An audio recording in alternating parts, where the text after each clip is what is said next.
Welcome to this Friday solo of the Redacted Culture Cast. Today we begin with I, your host, which is the living embodiment of Mom, can we have Warrior Poet Society? No, honey, we have Warrior Poet Society at home. That being the case, thank you for listening in, and thank you for your support. You can find our merchandise and our gear, well, not our gear yet, whatever, at redactedllc.com. Today's topic comes from, actually there's two of them, but today's topic comes from a series of questions that I think have kind of come to the forefront in regards to both training and timing. The question can be formatted in two ways. One, how do I stay up to training when I have a busy schedule? Or two, now that the social framework of gun culture has shifted away from more exclusionary practices, how do I get involved with training what we could originally consider more advanced skill sets, like CQB, field training exercises, and the like. So like Battle Drill 1 Alpha, React to Contact, Break Contact, or patrol-based activities. And then in Garand Thumb Hall of Fame, Recce. The first thing I want to address is training. What is training and practice, and what are we talking about? The first, what we can do is that we can say that there should be maybe three types of training that you want to focus on or habitualize. And that last word, habitualize, is a cue. As far as training goes, I will make a confession that I myself have not been the arbiter of what counts as training, which is probably a good thing because I am just one person, but also that I have gone through phases in my life where I practice more or practice less. I keep up with habits more, I keep up with habits less. And over the years, one thing that has been of value is that even though there are times where I say go to the gym less often or practice dry fire less often, eventually I come to a conclusion that I'm lacking in an area, oftentimes brought on by experiences with other people in the community.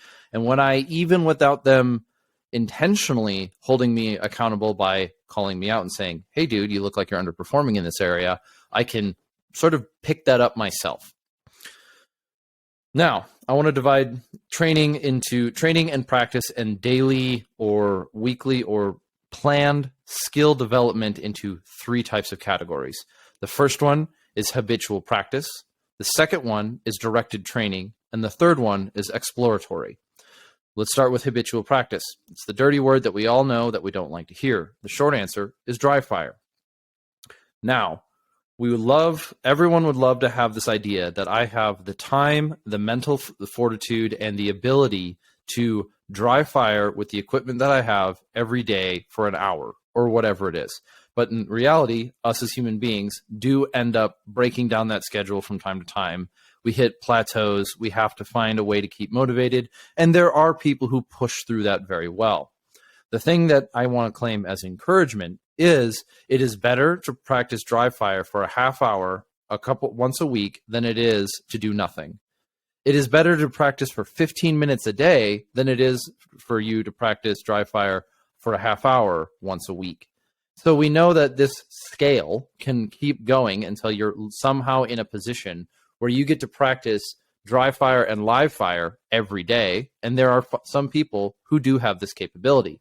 Many of them are professionally employed, some of them through fiscal opportunities or how they have, let's just say, constructed their position in the ecosystem. I think of like really high level competitive shooters. Those kind of people oftentimes depend on their personal dedication to dry fire practice or practicing skill sets like reloading, the draw, target acquisition, target transitions, gear manipulation, almost daily. What I can say, though, is that requires a sort of infrastructure in one's life that makes it available all the time. You think about it, if your job is to be a Navy SEAL, being better at being a Navy SEAL every day continues to make you better at being a Navy SEAL, but not all of us are Navy SEALs. I am no longer in the American military, so practicing every day doesn't have a direct correlation to exactly what I'm doing every day or exactly what I'm preparing for in a deployment. But what I can do is I can orient and train my dry fire practicing towards an objective. And in the military, you have the convenience of, and I want to say convenience, not derogatorily, of having a mission, a deployment upcoming. I generally speaking, have an idea of the environment that I might be working in, or if not, I can find out some of that. I can look at what kind of mission sets I might be expected to be handling, and then through that, I can extrapolate what kind of skill sets I want to practice. Heavy time in an urban environment, more focused on manipulation and close snap precision movements. If I'm going to be spending a lot of time in rural, mountain, maybe I can plan for longer engagements.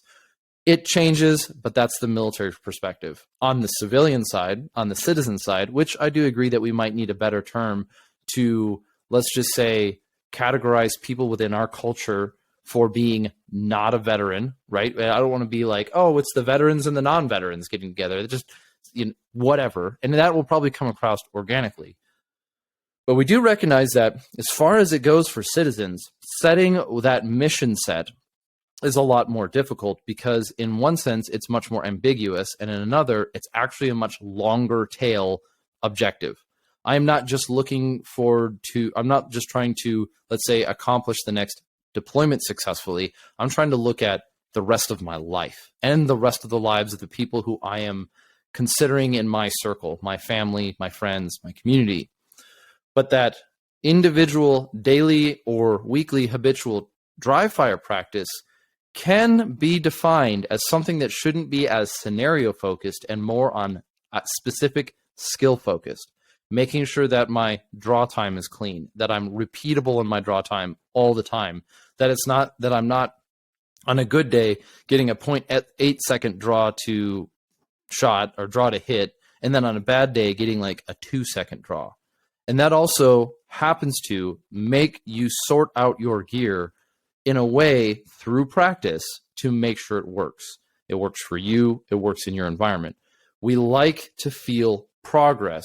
And if we can measure progress, then we can continue to encourage ourselves through measuring what progress looks like. I want a repeatable sub-second draw from concealment every day.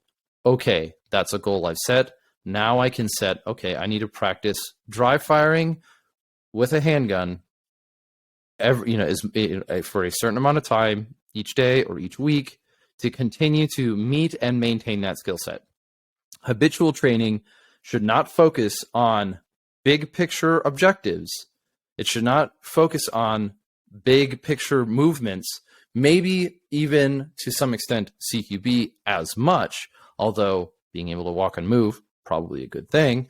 It should focus on specific skill sets: draw, reload, target transition, manipulation, laser, change batteries in the dark, all this kind of stuff. And if you think about it, how do you discover what those are? Well, one, there's a certain set of things that I think are pretty natural. And you can even, as the joke goes, with yesterday being the launch day, you can kind of look at the things that you do in a video game that you take for granted. Aiming down sights is a really good example. We'll change the equipment of a firearm or an item in a game to have a little bit faster aim down sight time. But in the real world, it's not exactly the gear that does that. It is your ability to use it, and then certain ones make it much more difficult, and certain ones do slow you down. But, we're kind of getting into like the pseudoscience side. But you can look at what you do in Call of Duty, what you do in a video game is you want to be able to identify targets. You want to be able to move with your equipment. You want to be able to hit your target. You want to be able to reload your firearm reliably at a reasonable amount of time. An example of where this comes out. When I was in the service, carrying gear on your belt within the ecosystem or within the environment, the milieu that I was in, was really uncommon. It was very uncommon for people to carry gear on their belt. But after getting out of the service, a lot of that has changed. Not only has a lot of that changed in what the trend is, so to speak, but how that gear can be carried. So how that gear can be carried on your belt might mean that you can reload quicker or reload faster and more reliably. So we became, I think I would say, I can even look at myself and say, I have gotten sloppy at reloading from a plate carrier. If a plate carrier or a chest rig is a regular part of what I've considered mission essential gear, I need to make sure I set aside at least some time each week or each practice session to practice reloading from a plate carrier or a chest rig, because that skill is one that's very easy to muck up, especially under stress. Do you have to move a flap? Do you have to move a strap? Do you have to pull a bungee over? Whatever you have to do, how do I put my hand placement? How do I sort that out? What happens if I have a knife here? What happens if I have a comm system here? What happens when things get in the way? But this is focused on the skill set of target acquisition with a carbine, reloading from the plate carrier. That skill, these daily training events or smaller time training events should be focused on specific, as detailed as possible move sets. Then we move to directed training for the citizens, for people who are not in an employment scenario that will also bring in an instructor or have an on-site instructor to tweak, move, motivate, and change these skills. That will look like, most likely, directed training, which is expensive and time consuming. I know that the relationship between instructors and, let's just say, citizens can become tenuous when considering cost. It's a hard thing, not impossible, but it's a hard thing to quantify and qualify for a large audience. Some people find it very important, very specifically, and they make the time to make it happen. To a lot of other people, that money that's spent on a training course can be a new set of tires, a stability within the home, and that needs to be considered reasonable. There is, however, a resource that can be untapped, and that is people within our gun culture who have some of the skill sets, maybe not as polished up as the guy who is a full-time instructor, but who exists within the community and is not interested in instructing as a career. The reason why I think those people are not utilized more and amongst our community is because it tends to be a one-way transaction of the guy who knows a little bit of thing about, maybe he's been to Ranger School, maybe he's spent some time in the military, maybe he's had opportunities to take some courses, maybe he's been able to get connected in this scenario. He might have to take time, he might volunteer in a sense to take time out of his day, time out of his week, time out of his life, because he's got to think about the course, pick the location, or all of this kind of deal. Maybe some of that can be helped out for him, but he or she has to make that time. The question that makes it worth it is there a reciprocation? If I am not in a bartering relationship with you and I want something from you, the best thing I can do is pay for it with money. But in scenarios, just like we might say, swap gear, I have this, I don't need it anymore, you need it, I need this, and I'm going to respect the fact that you acquired it some way. You know, I'm not going to just say, oh, hey, you don't have that gun anymore, but you have magazines for it, but I have that gun. Can I have those mags? Come on, dude. You know, it's the same thing with training and skill sets. If you have a person in your community, in your circle, that has that set of skills, and you want him or her to help share some of that, which will take time and effort and energy, consider ways to reciprocate that amongst ourselves. The community builds the community by being part of it, by exchanging with each other, by adding value where we have. If I can exchange something that I have of value, whether it's time or an object, for something that you have that's of value, that's time or an object, that's how we build a relationship with each other. That's the way to start. Another way is this is hearkening back to the conversation we had just recently with Bo Dobozinski.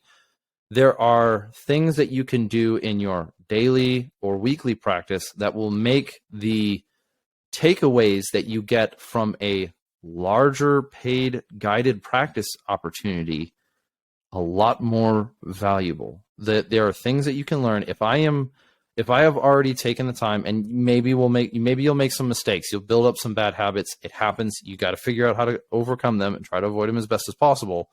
But if you can approach a paid training course with a base skill set and humility to learn from that instructor, then you will gain more from them, and thus your money spent will be better spent. And as a whole, as the average person in our community's skill set rises, the standard rises, and everybody gets better. So that's a way we can look at it.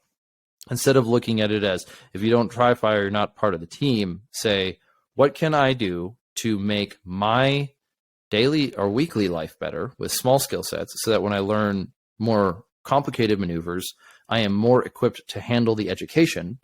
If you're nervous about being able to draw your handgun, learning how to try to do CQB at that time will be lost on how much internally you're focused on how you feel about your draw. I want to be focused on the instructor when I'm taking classes from him. So that's 2 parts of training. 1, habit. 2, guided training. My suggestion for guided training is look at your immediate environment and direct it towards it. Not what could happen, not could you end up in the mountains. Start with where you're at, where you live, and skill sets that are focused on that. Training that is focused on that kind of environment, and you're going to have to make some mistakes to figure it out, and we all have to do it, and that's how we get to know each other. That's how we build in a tighter community. Third, within it, when it comes to training, is what I'm referring to as exploratory actions. Sounds really cool, sounds really technical. Exploratory actions is what I'm seeing a lot of people do, and I like it. It's that, hey, I'm not military, I'm not a veteran, I bought night vision, I don't know how to use it, so what I'm going to do is I'm going to go for a walk. I'm going to go for a hike. Learn, and I'm going to go for a hike, or I'm going to go for a walk and see what I can learn about using this item. Exploratory activities have to combine the humility of trying to learn a thing with the courage to go make some mistakes and kind of try to figure out what it looks like. And then when you take that set of, say, written after action reviews, after action, like, this is what I learned from here. I learned that when I'm walking around at night with kit, this certain piece tends to rub more because I walk differently at night than I do during the day. Or I learned that when I'm trying to move through my house wearing kit, the location of this item tends to catch up on a door frame when I'm trying to move through it. And I'm saying, when you start moving through a doorway, go through slow. Especially if it's your house, because if you got a breaching tool or a pistol that hangs out a little far on your side and you ram that into the door frame, you're going to have to pay for that door frame. You're going to have to fix the paint. You're going to have to spend some time, which is a good lesson. Hopefully you won't dent anything, but it happens. If anyone who's been in the military or been in a law enforcement scenario who has done CQB training knows what it's like to just check your body on a door frame. We've all done it. So and you know what it means. Slow down. If you're running into the door frame, slow down. But exploratory training, exploratory action is quite simply, it would be cool if I combined X and Y, or if I figured out how to do this. If I combined my plate carrier with a rucksack and moved around at night, what is that like? What are the complications? What are the things that you run into? This is the hardest one. Exploratory action is the hardest one to quantify, because in its sense, in the name, is exploratory, but looks like doing things that you would normally. It looks like combining something that might be combining something like night vision and a daytime activity, or it looks like trying to figure out how to gain advantages in various situations. And the key element of exploratory training is always going to be humility and courage. One element of exploratory training that probably requires the most of those two things is whenever you include other people. But the payoff is community.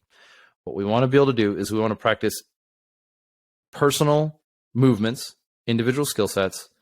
We also want to learn larger pieces, and sometimes that means larger, more complicated guided training, learning from other people.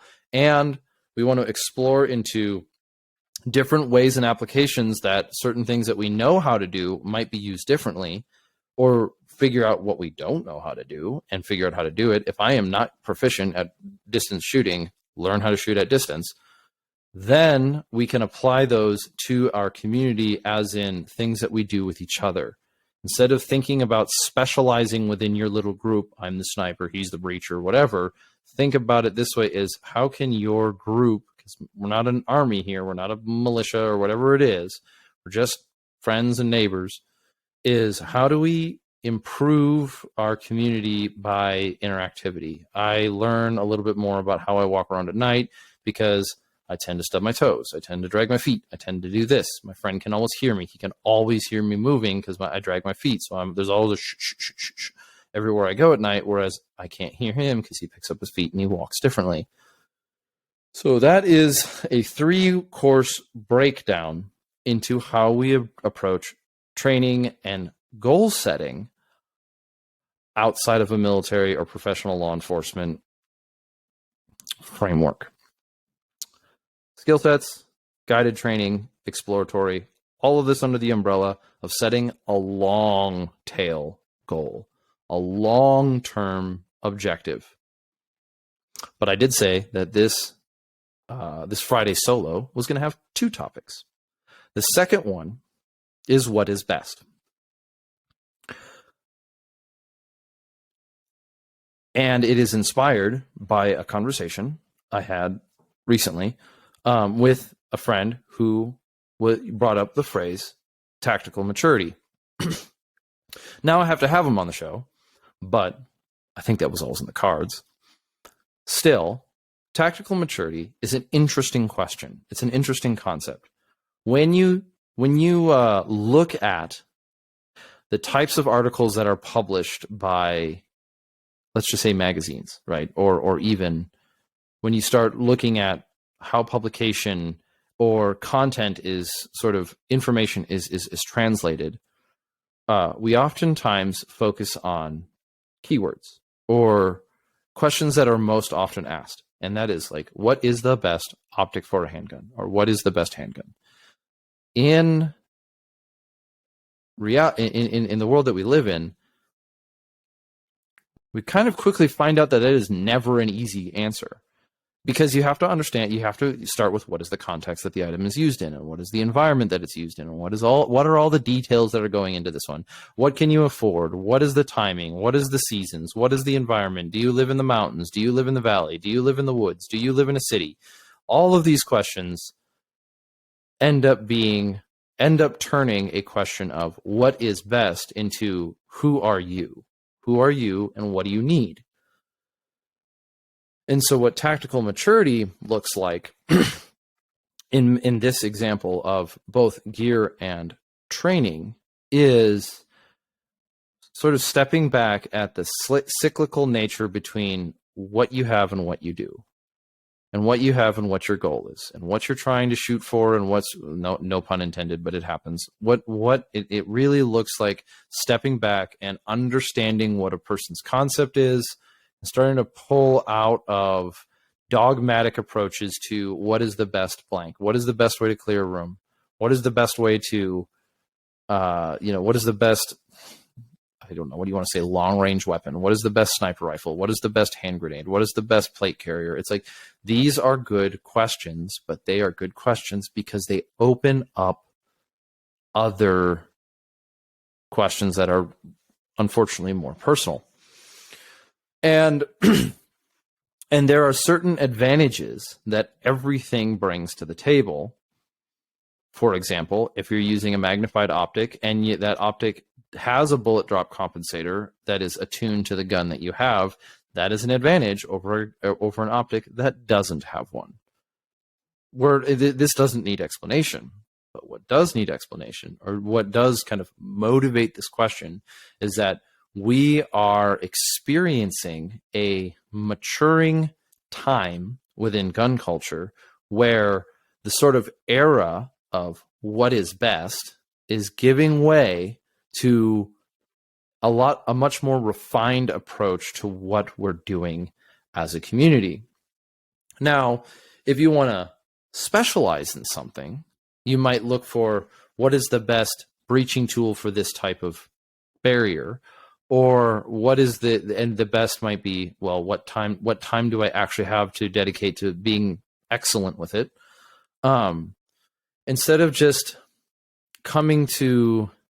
Instead of beginning with the question of what is best, we begin by informing and writing down and taking time to consider the factors that make it best. And this avoids a lot of the arguments that turn into what if, endless what if black holes of what if this and what if that, and what if, the moon falls down and all this kind of stuff. And it also helps us check our motivation for what are we really aiming for? Are we aiming for a feeling? Are we aiming for the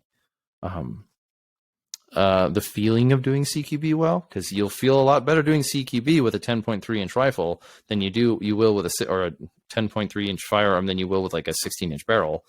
Yeah, you will, because you'll feel a lot more maneuverable, but it's kind of a weird question to ask when you have to ask what is best. Do I prefer a shorter barrel rifle in CQB? Absolutely. Can I do it with a longer barrel rifle? Absolutely. To an extent. I don't know if I would really be capable of doing CQB with like a 40-inch flintlock. If I could, that would be funny, especially if it had like an NGAL on it or something. Or NGAL. Sorry, my pronunciation.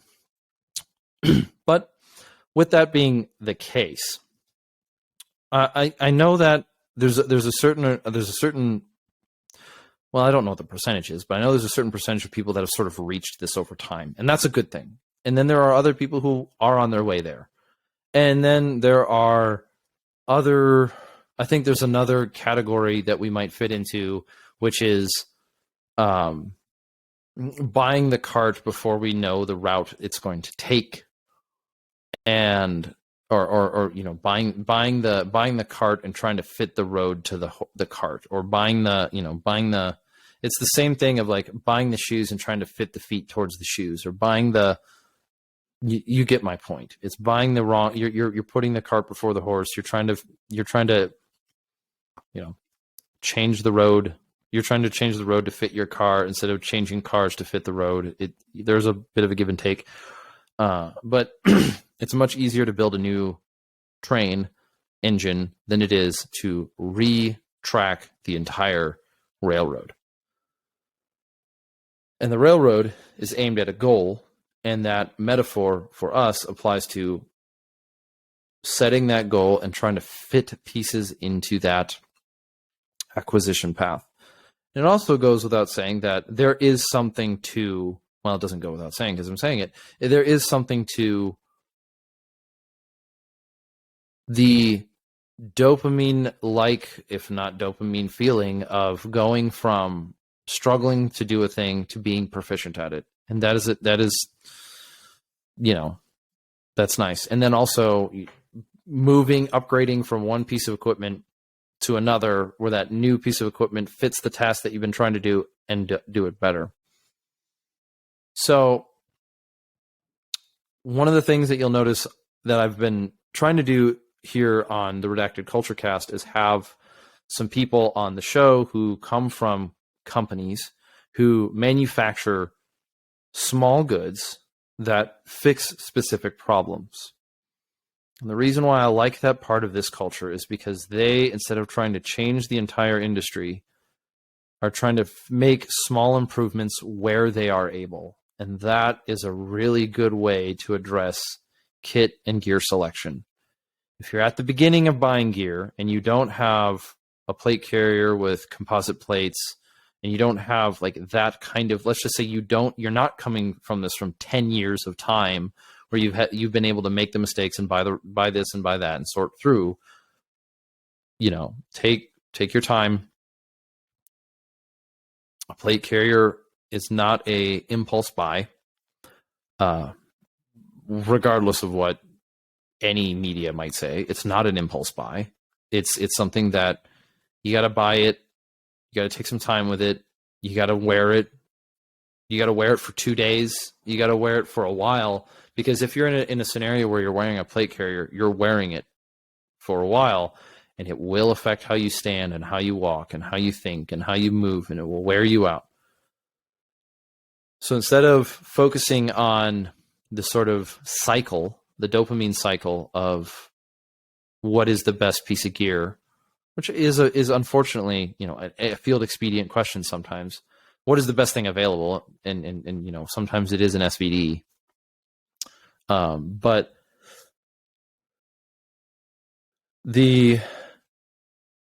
we are all making this community better by engaging in that conversation with one another, definitely respectfully. I think I can leave it there. But yeah, so that is what the objective is. The two takeaways, the two big topics for the day would be, what is the method of gear acquisition? I advocate for slow and dedicated. In other words, a little bit closer to the buy once, cry once mentality. Does it, spoiler alert, there was a time where I thought that if I bought the best X, I would do the best at it. I went into shooting 3-gun competition thinking that if I spent a lot of money on my AR-15, I'd be better than everybody else. I was wrong. But I'm glad I learned that lesson. I'm glad I learned that lesson 7 years ago. I spent a lot of money on an AR-15 that I really wanted, and I thought it was going to make me an excellent competition shooter. Turns out, it shot well, and it allowed me to help out, but we all really know that the gear doesn't make the guy.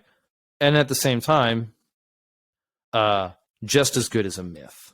We know that. And it's not that just as good is just a myth. It's just, it always is asking and implying something. It's implying something that it might not be. A well-functioning AR-15 is better than a summary of its parts. So now that we've entered the it's not a phase mom section of this Friday solo, because it's not a phase mom, I will be signing out. Thank you for your support. Thank you for your time.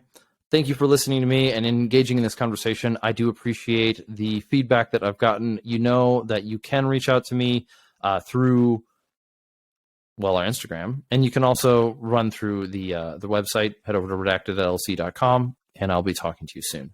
Take care.